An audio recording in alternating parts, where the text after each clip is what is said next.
Ito pagmuhan, Flora. Paul mo kasi yung sa ano. Kasi ikaw pwede. Uy! Bulog ka ba? Ano mo? Yan.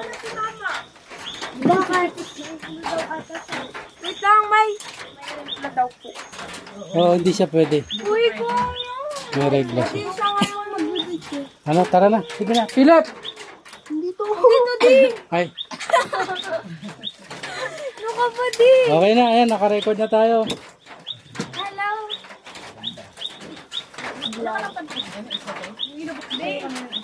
Okay. Tabag ko mo. Huwag niyong anin ha. Huwag niyong tatamaan. Meron pa ata kami ito eh. Sa araw. Huwag niyong gagalawin baka mahulog yung cellphone ha. Ikaw nagagalaw din. Yung table. Ano kasi? Ako. Sunod na off. Parang nga. Uy, huwag ka malikot na pagmuhan. Philip. Yung ano, huwag niyong hawakan. Huwag niyong tapakan. Mahulog din. Mahulog yung cellphone. Hindi ako.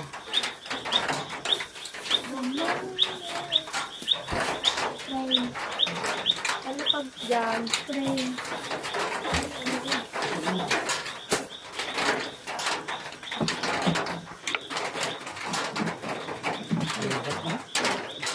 Kuya, dun ka oh. Puro lalaki. Sama. Ganun ba? Oo. Ganda mo ako.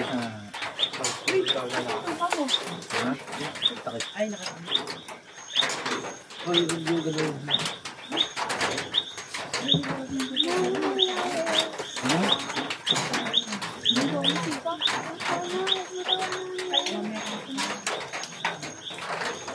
Kaya bago tumisat nalangin na tayo para ating ang dayawa aming ang dayawa kaya tinawa tayo sabit kami sa mga usaso ng pagpunod gawa niyo po kami na maganapin yung nabilin po na aming ganapin bilang kaya sa kanya ang pamagsimang pabalik ako'y nananaman ito at kalaman ang mga ibig sabihin at naunawaan ng bakit namin ito ginagawa at bakit namin ginagawa. Maraming salamat po. Mahal po namin ito. Lahat po namin kayo sa aming buhay. Hindi po namin ang magpapuli at salamat na kaya namin nalalanak ko sa aking yawat ko. So, mo tayo ng pag-aaral na ulit ako na yun, nakita natin yung panahon ano yun, yung mahal na araw, tawag malas Iliwit, Semana Santa ngayon, tinanag sa Biblia yung bakit na yan merong Iliwit, merong Semana Santa kasi sila mga Christian na niniwala na pag-alaala nila yung kay Kristo sa kanila. Pag-alaala nila yan kung tamang dapat gawin bilang pag-alaala sa kanya. Diba? Kasi alam natin kung anong mga kailangan gawin.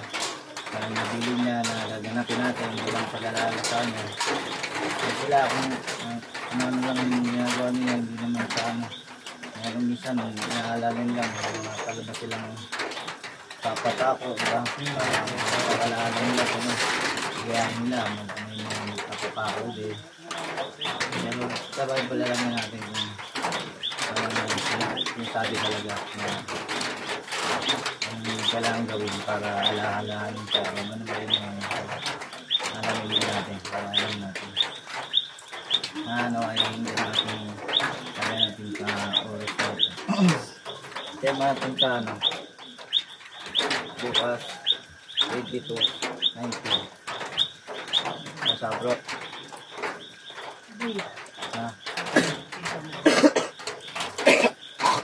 Excuse me. ito bukas 22, 19 Hindi ko makita. Hindi ko makita. Hindi siya ito makita.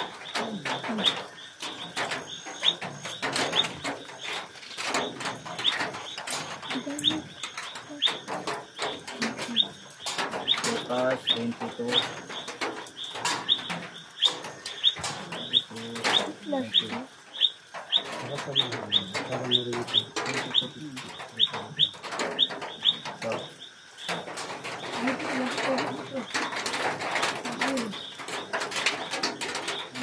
Dumampot siya. At dumampot siya ng tinapay at matapos magpasalamat sa alahayam, kanyang pinagpira-piraso at ibinigay sa kanila. Sinabi niya, ito ang aking katawan, ibinigay para sa inyo. Gawin niyo ito bilang paalala sa akin. so nabasa natin na meron talaga siyang mga iniwan na salita na gagawin pa rin daw bilang pag-alala sa kanya, diba? Malino naman ang sinabi niya, hindi tayo gumawa ng kailangan gawin natin ito kasi kasi sinabi niya talaga yung sinagigawin ngayon. Kailangan natin kung ano ba yung nabili niya na yun.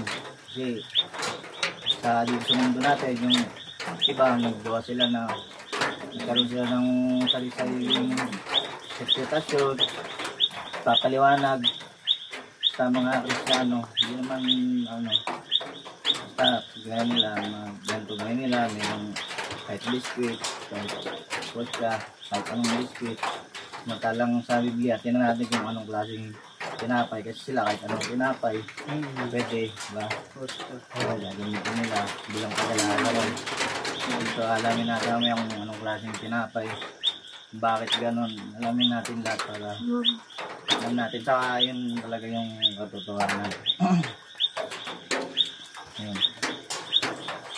Tinan natin muna kung ano ba muna yung ginaganap nila yung look pa rin kasi 22 verse 1 kung ano ba yung ginaganap nila na yun kasi yan ginaganap na nila yun. Nalalapit na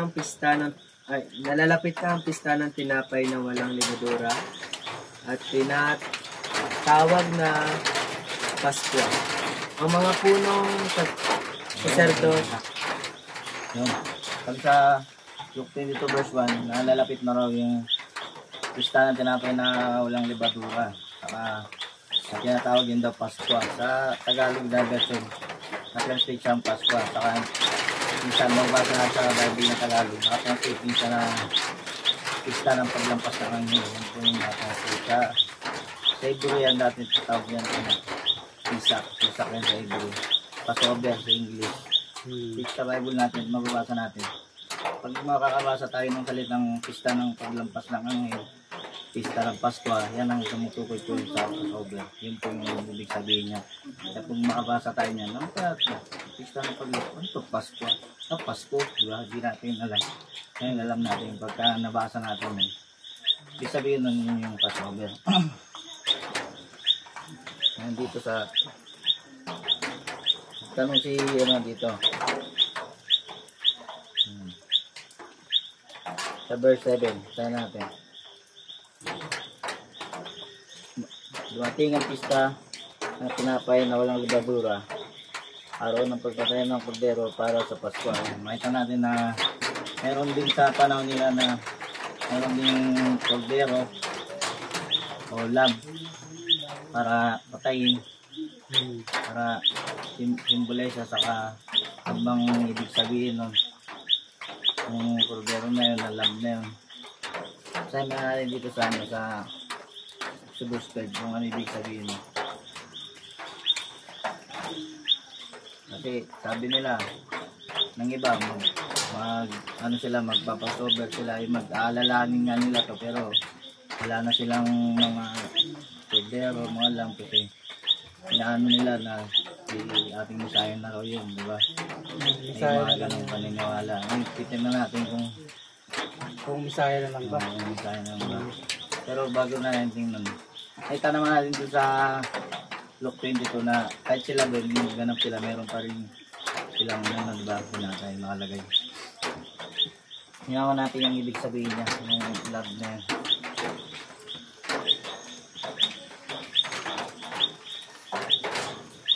Exodus 12:23.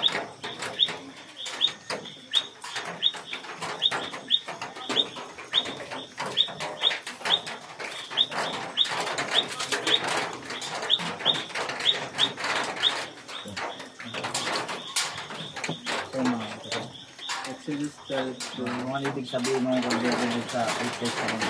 Sa gabing yaon, lilibutin ni Yahweh ang buong Ehipto at papatayin ng mga Ehipto.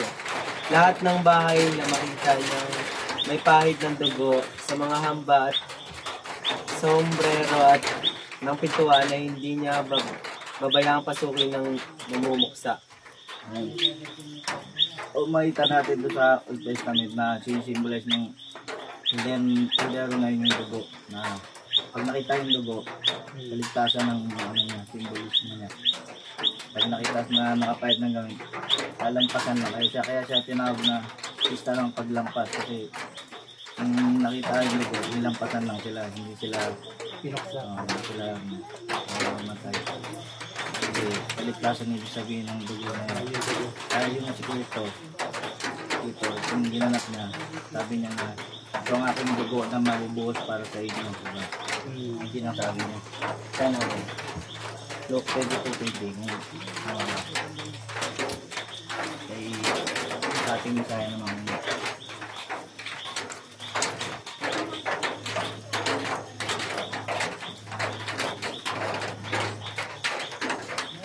Okay natin. Luke 22:20.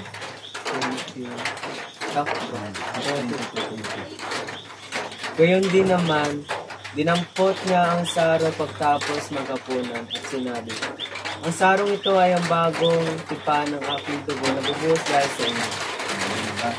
Sabi ko na yung tao doon na ang bagong ito. Yung daw ang bagong ng tipan na mabubuhos para sa atin. Hindi niya sinabi na mabubuhos tayo para sa atin. Ang blessing ng dugo. Kaya natin sa Hebrew text video. Training Christian blessing.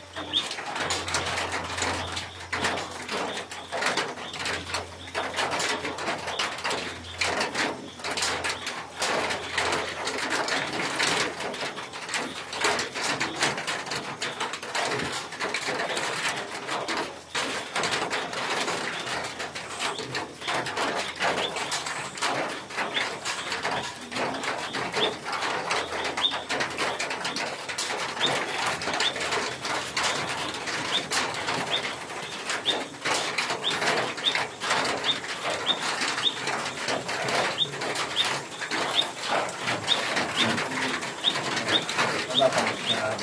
20. Ang alayam na pinagmula ng kapayapaan na siyang muling bumuhay sa ating Panginoong Yahweh siya ay naging dakilang pastol sa mga tupad dahil sa kanyang dugo na nagpatibay at walang hanggang pan. Dugo na yan para may nagpapatibay talaga sa atin sa panahon natin na pinitibay yung kaligtasan natin para sa ano yan, para sa ating mga Israelita talaga. Kasi na diba makasigurado tayo dito sa Hebrew 8:8 tayo.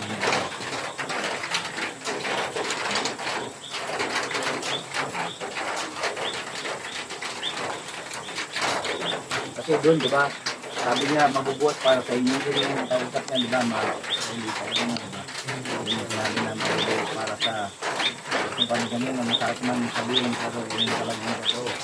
Kaya Hebrew 8:8 ko sa alam ko. 8:8.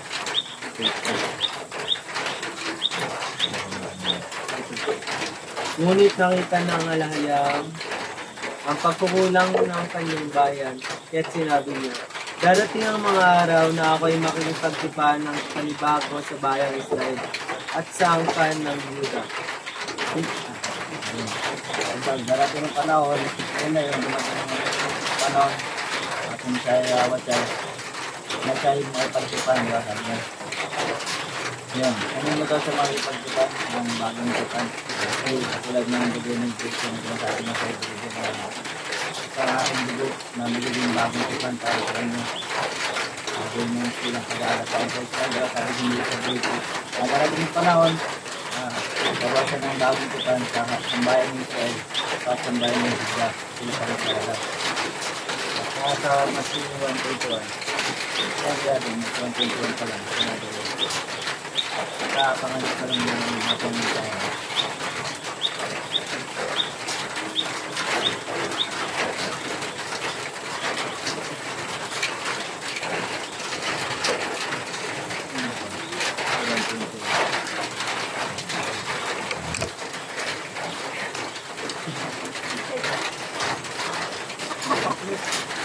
Ako lang ba yan?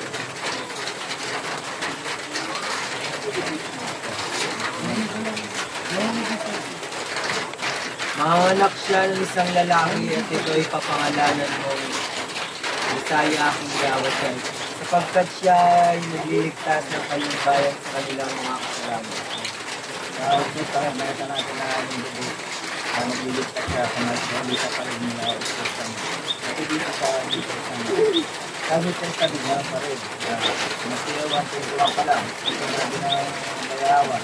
Nanganganak daw si Maria. Kapangalanan siyang Yahweh Shai. Tapos, liligtas siya ang kanyang bayan. Kung kayo ang kanyang bayan, ang gusto sa pag-makinig.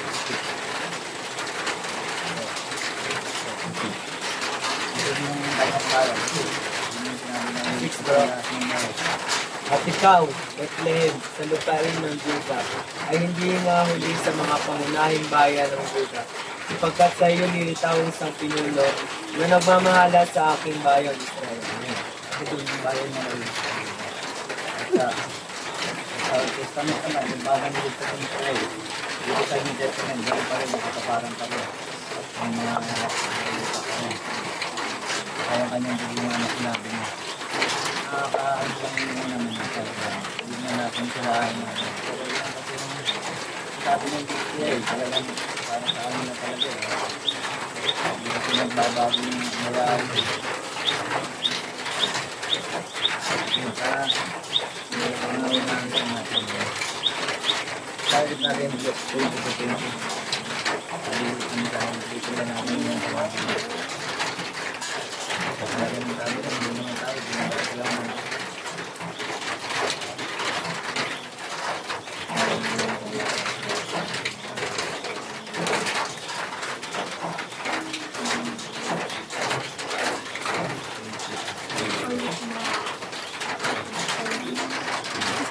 Kaya mo yung sabi niya, 20 po.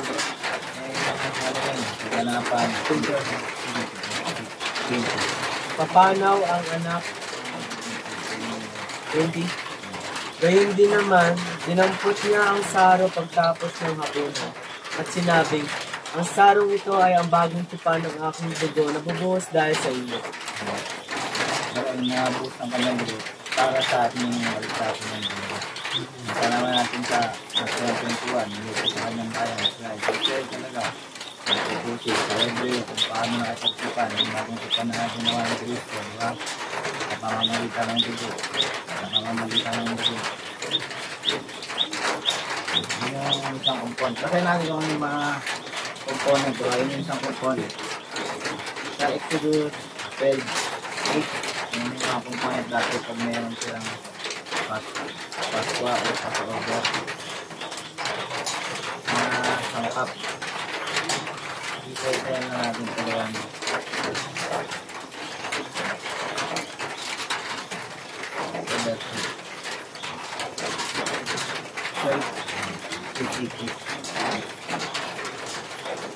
Sa gabi ring iyon, ilitsyon ninyo ang kakaning kasama ng tinapay na walang libadura at ng mapait na gulay. yung mga sangkap niya, diba? Sabi ko nila, ilipin nyo na meron nga. Ayan, meron tayo. Kasi pinagawa natin yung ngayon pagbero na hindi natin tayo dahil sa bigyan ng dati na nililigtas. Dahil lang sila yun, nililigtas sila.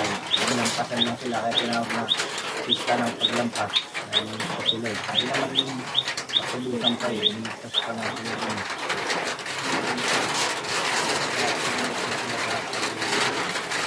Yung pista ng walang pampalsa naman. sa Exodus 15. Kung ano yung sinasabi. Itong araw kayong kakain ng tinapay na walang libadura.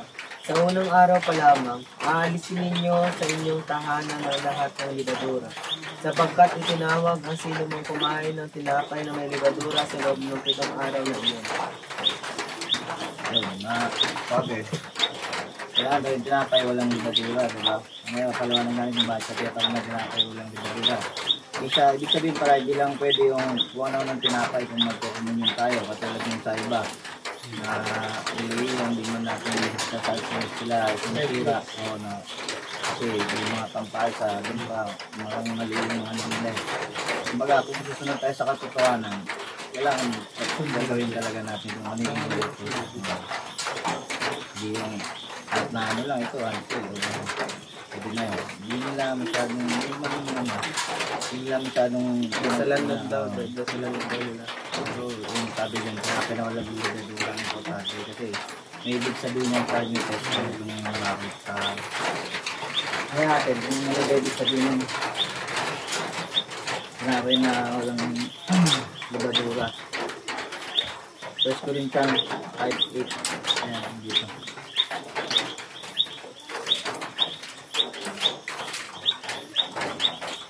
Kasi bakit sinisimbolize na wala siyang libadura? Ay, dito.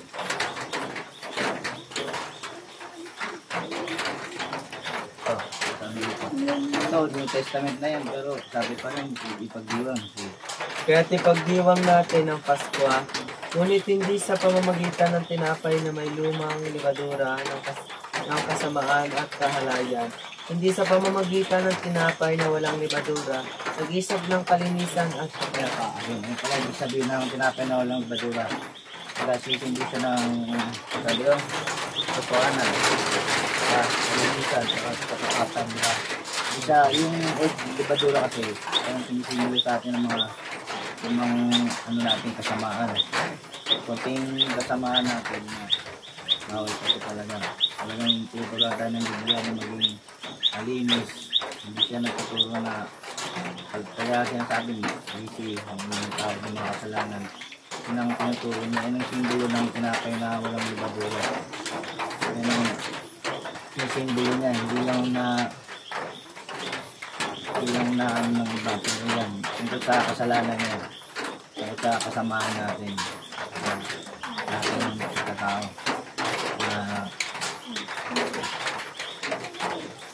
Ano? Galatians 5:9.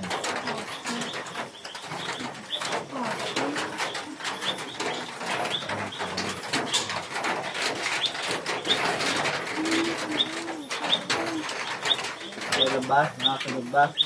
Ano na yung time? Tanong lang. Galatians 5:9, sabi. Napaalsa ng kaunting libadora ang buong masa ng harina. Anong kasabihan? Ayun. Sabi ko, meron doon silang kasabihan na napapalsa ng kakaunting libadura lang daw yung harina. Kaya tayo, meron mga kakaunting kasalanan, mapapalsa yung kasalanan. Masasanay, unti-unti hanggang mapapalayo tayo. Kaunting kasalanan, sasanay tayo palaki na palaki. Kakaunting manungalan, nakakapalsa nito. For example, ito talaga sa New Testament yung mga libadura na itong turo talaga sa mga kasalanan. Sineselebrate natin yung parang New Testament yan, bro. Testament na. Kasi nasabi nung Katoliko, sa New Testament daw wala nang hindi na gagawin mo Old Testament. Tuloy yung celebrate na yun hanggang kahit sa kaharian yung mamaya. Makita natin yan. Yung ano naman, yung ito naman, isa hindi talaga. Yung ano ibig sabihin niya. Kasi tataka tayo, pahit yan eh. Mapahit. Kaya natin sa Exodus 1:14. Nandun agad yung sa Exodus. Kasi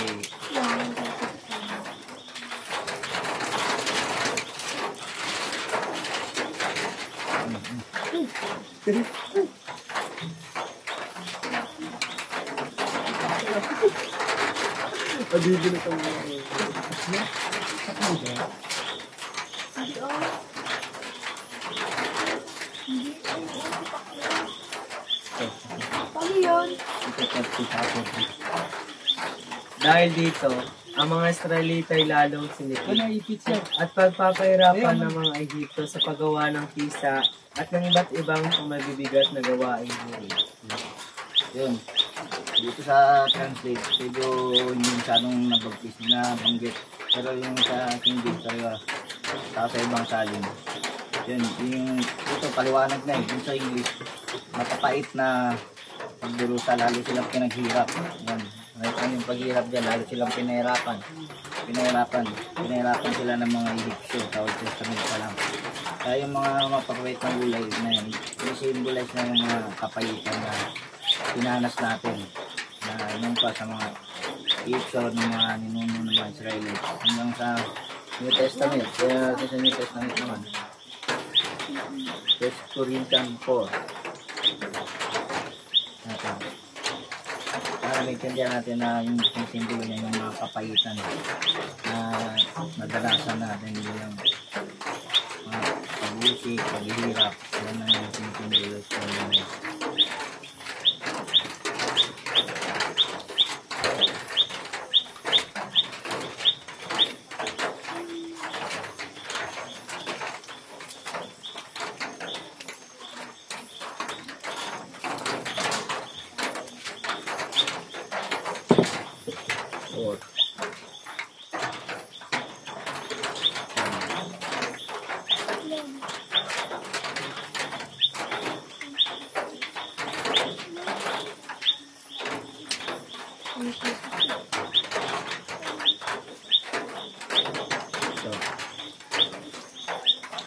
Mula dito sa 11 hanggang 13 mga naglilingkod sa ating abayaw sa Misaya Hanggang sa oras na ito, kami nagugutom, uuhaw at halos subad.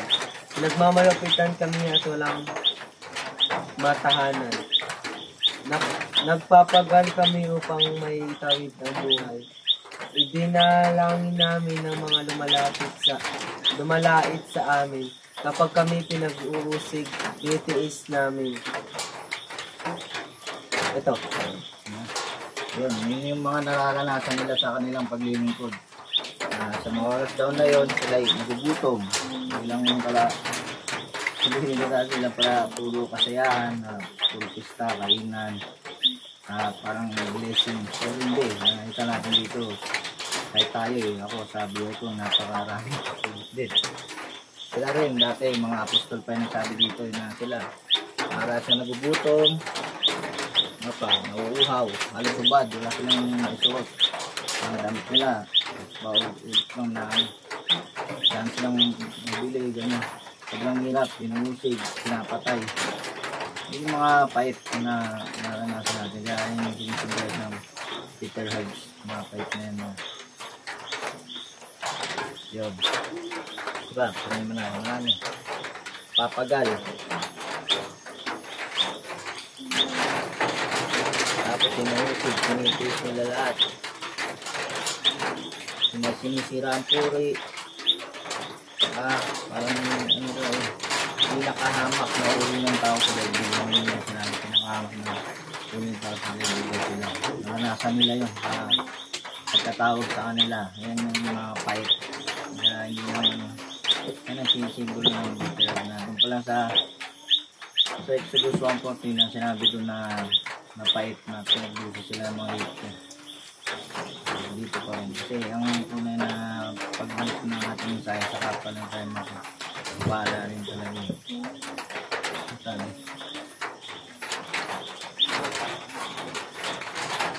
Tapos kaya natin kung kung nagpa-sober pa sila sa New Testament, di ba? So, Corinthians 5:7 nila. Na Pablo.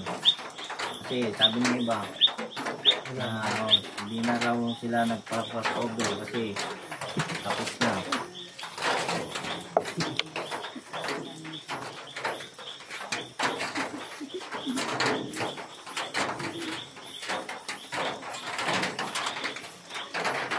Yan.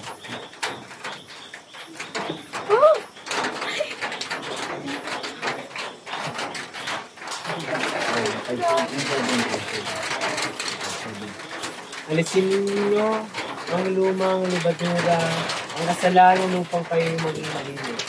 Sa gayon, matutulad kayo sa isang bagong masa na walang libadura at ganyan nga.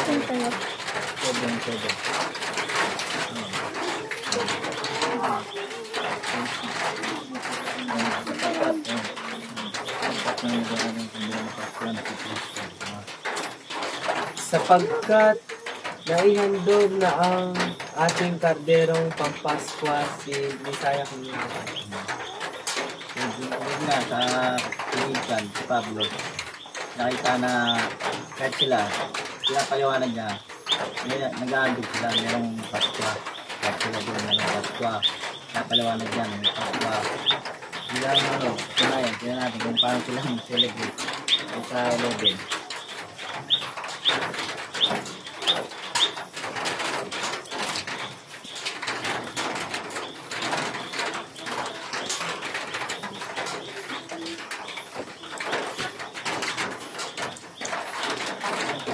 So, 20. Hanggang 22. Dito. Kaya lang ba?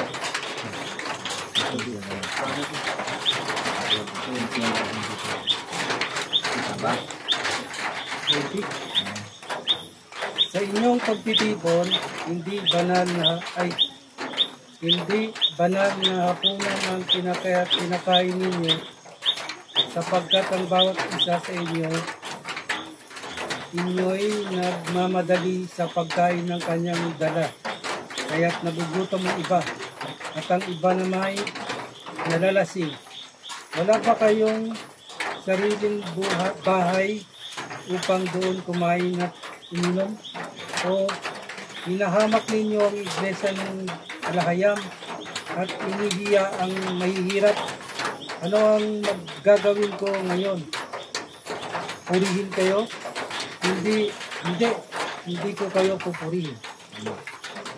Doon sa New Testament na nakita natin, kahit sila doon, sasalo-salo sila, diba? Bilang yung tulad nung sa iba na nag-celebrate silang pag-alaala kay Misaya na ganito lang. Ano tayo makakain sa ganyan? Kasi rasing ganito, makakain na tayo. Dito nga, kakain na sila. Kaya, marami talaga, kaya kainan talaga eh. Ganun pa rin yan. Bilang yun sa Old Testament na sinasabi nila na kasi tapos na ng Misaya, kaya wala nang gano'n. Meron pa rin eh. Meron natin sinabi na yung Paul, wala naman na yung Misaya nun, pero sinicelebrate nilang patuloy ba na gawin niyo pa rin yung isa ng Paskwa. Ngayon, tapos yun, pag nagtitipid sila, nagkakainan. Ito, pero nakita natin doon na nagkakainan sila, maraming mga putahin. Hindi naman yung iba, nalalasing na kasi, marami. Hindi lang yung ganyan eh. Hindi lang yung isang piraso eh, diba? Salo-salo kasi, talagang salo-salo kasi. Ngayon natin sa Arian, kung meron pa ba rin sa Arian, ay sa picture. Sa picture pa kasi. Sa Old Testament meron, sa New Testament, ginanap natin yung Isaiah Abisay. Sa Old Testament, ginanap ng mga Israelita. Nung wala natin yung Isaiah, sila Pablo, sa mga saints na tinatawag niya. Ginaganap pa rin nila, mga believer. Sunod na mga pangyayari, kung meron pa ba. Luke 22, mga picture na. Parang mga sigurado tayo ng mga problema po sa picture.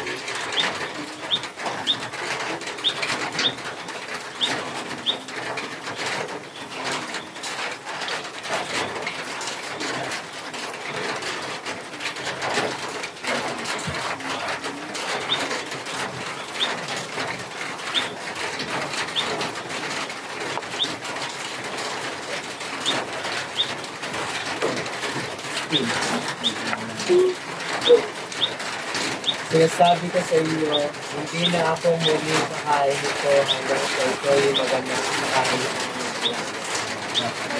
Meron sa muling kakain. Kung meron sa muling kakain, Arian na ulit. Ibig sabihin kakain pa rin tayo sa Arian. Kaya sabi natin tayo, hindi siya pwedeng mag-sinolo. Sabi niyo. Sabi ko sa inyo, hindi na ako muling makakakain nito. Pero hindi sa kariyan kung makakakain nito. Nakakain nito tayo sa salat. Ay, okay.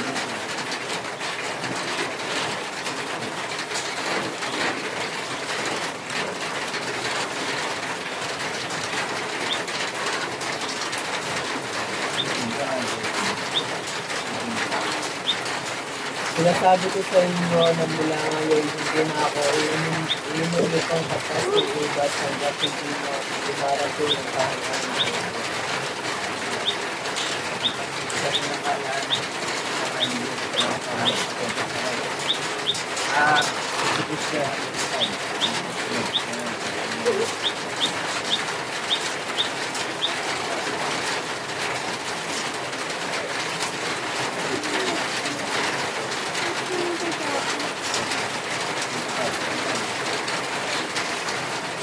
patuloy ninyong gagamitin ito.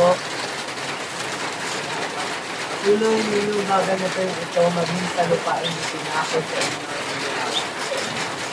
Sa pangako, sa araw, sa kalaw mo, sa taas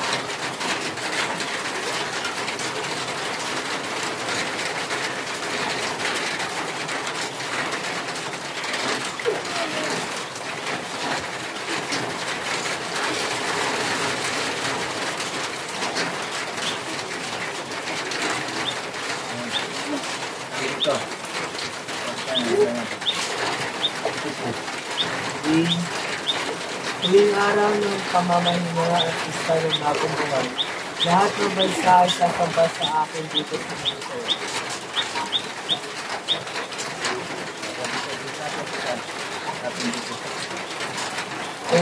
Kung paanong tatagal ang bagong langit at bagong lupa sa pamamagitan ng aking kapangyarihan, gayon tatagal ang lahi niyo at pangalan.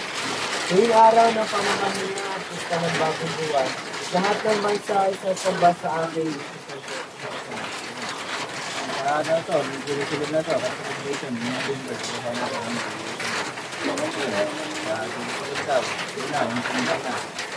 Magkanong bagong episode, bagong earth. Ganun pa rin, ang bagong daw na. Apat.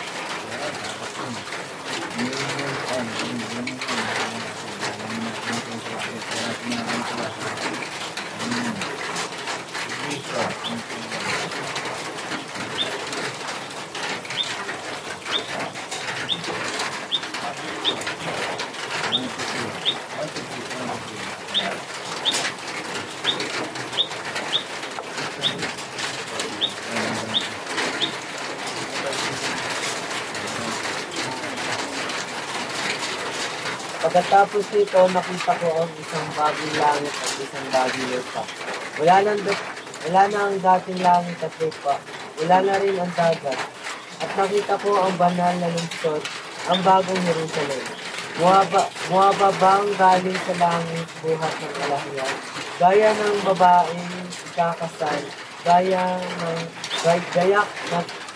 na gayak sa pasalubong na lalaking mapapangasawa niya.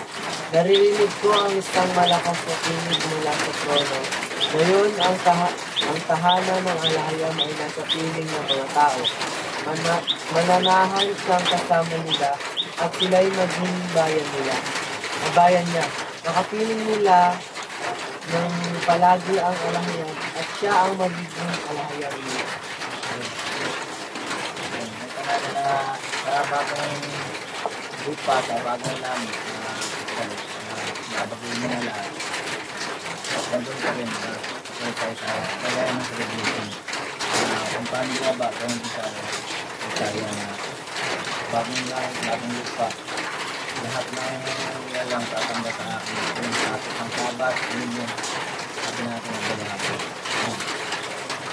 Lang, kaya lang, kaya kailangan natin yung ganapin. Kaya lang, tunay na mga sumusunod sa kanya. Kasi,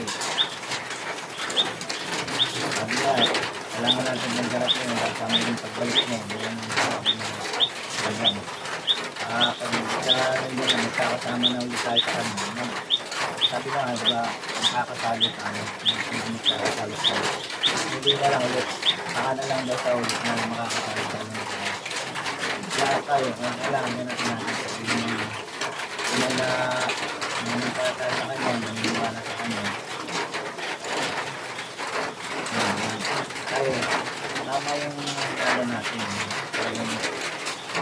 Hindi yung mga yung inutos na nalagay. Hindi nga tayo nila na hindi yung talagang sinabi nila gagawin natin. Magkakita ka tayo na ganatin ko. Lang. Bigyan natin. Nahulog na yung cellphone. Kasi sinawali. Ako, ganyan. Ako magalaw mo pa ako. Kambal.